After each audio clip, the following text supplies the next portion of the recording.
DPI Tamil News.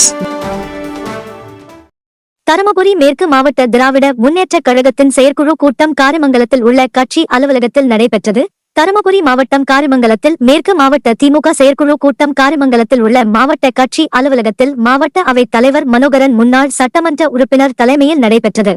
இந்த கூட்டத்தில் சென்னை மாமல்லபுரத்தில் நடைபெற்ற என் வாக்குச்சாவடி வெற்றி வாக்குச்சாவடி முதலமைச்சர் கூறிய ஆலோசனை குறித்தும், ஸ்பெஷல் இன்டென்சிவ் ரிவிஷன் எனப்படும் சிறப்பு தீவிர வாக்காளர் பட்டியல் சரி பார்த்தல் குறித்தும் மற்றும் தமிழ்நாடு துணை முதலமைச்சர் உதயநிதி ஸ்டாலின் பிறந்தநாள் விழாவை எளியோரின் எழுச்சி நாளாக கொண்டாடப்படுவதை குறித்தும் மாவட்ட செயலாளர் பழனியப்பன் நிர்வாகிகளுக்கு ஆலோசனைகள் வழங்கினார். இந்த கூட்டத்தில் சூலப்பட்டி சுப்பிரமணி, சாந்தமூர்த்தி, ஒன்றிய செயலாளர்கள், சார்பு அணி நிர்வாகிகள் மற்றும் மாநில, மாவட்ட, பேரூர், ஒன்றிய, கிளை கழக நிர்வாகிகள், உறுப்பினர்கள் கலந்து கொண்டனர்.